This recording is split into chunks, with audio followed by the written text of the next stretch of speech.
সুপ্রিয় শিক্ষার্থীবৃন্দ, কেমন আছো? আশা করি সবাই ভালো আছো। আজকে তোমাদের মাঝে নিয়ে আসলাম সম্পূর্ণ নতুন একটি ভিডিও, বীজগণিত। আসলে আমরা ষষ্ঠ থেকে দশম শ্রেণী পর্যন্ত সবাই বীজগণিত করে থাকি, প্রয়োজন। তা বীজগণিত করতে গেলে বর্গনির্ণয় অবশ্যই সবার করতে হবে। বর্গনির্ণয়ের একটা সূত্রের ব্যাখ্যা আছে। আমরা সবাই জানি a plus b এর whole square equal to a square plus 2ab plus b square. এখন এটা তো আমরা জানি যে a plus b এর হোল স্কয়ারের মান নির্ণয় করতে হবে। আসলে a plus b এর হোল স্কয়ার এর সামনে আমরা এই যে a square plus 2ab plus b square লিখি, আসলে এটা কিভাবে আসে আমরা কেউ জানি জানি না, তাই না? তাহলে আজকে আমরা এই বিষয়টা নিয়ে পূর্ণভাবে বোঝার চেষ্টা করব বা বুঝে নেব। যার কোনো সমস্যা হবে অবশ্যই কমেন্টে জানাবেন। আচ্ছা, তাহলে দেরি না করে আমরা চলো ক্লাসটা শুরু করি। এখানে দেওয়া আছে a প্লাস b এর হোল স্কয়ার। এটা হলো কি আমাদের পাওয়ার, তাই তো? এখানে একটা চলক এবং একটা চলক। আমরা জানি এই স্কয়ারের মানে হলো ভিতরে যা থাকবে বা যার উপর স্কয়ার দেওয়া থাকবে তা দুই বার গুণ। কয়বার গুণ? দুই বার গুণ। তাহলে আমরা লিখি এখানে a plus b এর whole square is equal to a plus b into a plus b। দেখো এখানে আমি কি বলছিলাম, a plus b এর হোল স্কয়ার মানে a plus b বা ভিতরে যেটা থাকবে বা স্কয়ার যা পর থাকবে তার দুইবার গুণ। তাহলে আমরা এটা দুইবার গুণ বসালাম। এখানে কিছু কোনো চিহ্ন দেওয়া নাই, কিন্তু এখানে বন্ধনী আছে, পারস্পর বন্ধনী যার মাঝে একটা গুণ চিহ্ন থাকে, এটা দিলেও চলে তা দিলেও চলে। এখন আমরা এইটা গুণ করব। আমরা জানি এই যে চলকের গুণের সময় প্রথম চলক দিয়ে এইটাকে একবার গুণ করতে হবে, করে বসাইতে হবে, আবার প্রথম চলক দিয়ে দ্বিতীয়কে গুণ করে বসাইতে হবে। এবং প্রথম চলকের প্রথমে থাকে চিহ্ন, এই চিহ্নের সাথে এই চিহ্ন গুণ করে প্রথমে বসবে, এবং এই চিহ্নের সাথে দ্বিতীয় চলকের চিহ্ন গুণ করে দ্বিতীয়বার বসবে। তাহলে আমরা প্রথমে a দিয়ে a কে গুণ করলে আমরা কি পাই? a গুণ a। আমরা কি জানি, যদি চলকের গুণ হয় তার পাওয়ারে পাওয়ারে কি হয়? যোগ হয়। তাহলে a 1 plus 1 is equal to a square বা a উপর পাওয়ার 2।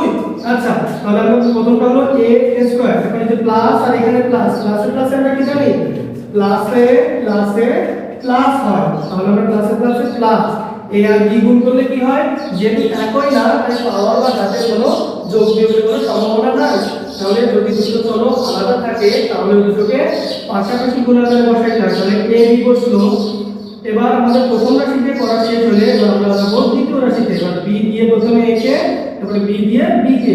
তাহলে b আর a গুণ করা মানে হলো a গুণ b সমান ab, আবার b গুণ a সমান ba।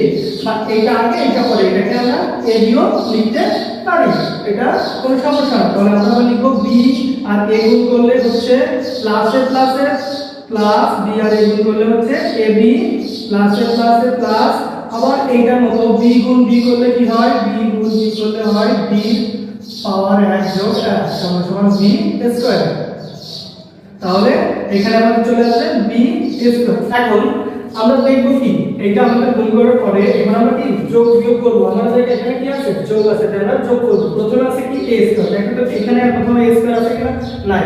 তাহলে a স্কয়ার বা একই জাতীয় জিনিস একাধিক না থাকলে তার মধ্যে যোগ বিয়োগ করা যায় না, এটা বীজগণিতে। আচ্ছা, তাহলে a স্কয়ার নাই, তাই a স্কয়ার বসে যাবে, a স্কয়ার বসে যাবে। প্লাস চিহ্ন প্লাস চিহ্ন, দেখো এখানে একটা ab আছে, এখানে একটা ab আছে, দুটো ab আছে। চলকের সব সময় যোগ বিয়োগের সময় সহগের সঙ্গে যোগ হয়, যোগের সময় যোগ হবে, বিয়োগের সময় বিয়োগ হবে চলকের ক্ষেত্রে। তাহলে এখানে কিছু নাই মানে কি একটা এক আছে, এখানে কিছু নাই মানে একটা এক আছে। তাহলে এই একটা আমি এক নিলে দুই হয়। আমরা অবশ্যই এক যোগ এক দুই হয়, আগে একটি ভিডিওতে দেখছি, অন্য এক স্যার ক্লাস নিয়েছিলেন। আচ্ছা, এরপরে এই একটা চলক বসে যাবে, ab বসে গেছে। এবার আমাদের প্লাস প্লাস এটা b স্কয়ার কে কোথাও আছে? না, নাই। তাহলে b স্কয়ার আবার বসে যাবে। তাহলে দেখা গেল কি আমাদের যে অ্যানসারটা এবং এখানে যে সূত্রটা সবও মিলে গেছে না? তাহলে আমরা কিভাবে এটা থেকে এটা আসলে খুব সহজে বুঝতে পারলাম। তার যদি কোনো সমস্যা হয় অবশ্যই কমেন্ট বক্সে জানাবে এবং তার সঠিক সমাধান নিয়ে আসার চেষ্টা করব। যে কোনো ধরনের সমস্যা, বীজগণিত, পাটিগণিত, যে কোনো সাবজেক্টের সমস্যা হলে অবশ্যই জানাবা। আমরা প্রত্যেকটা সাবজেক্টের টিচার দিয়ে প্রত্যেকটা ক্লাস দেওয়ার চেষ্টা করব তোমাদের সমস্যার সমাধান অনুযায়ী। আর ভিডিওটি ভালো লাগলে অবশ্যই লাইক, কমেন্ট, শেয়ার, সাবস্ক্রাইব করবা। এতক্ষণ সাথে থাকার জন্য সবাইকে অসংখ্য ধন্যবাদ।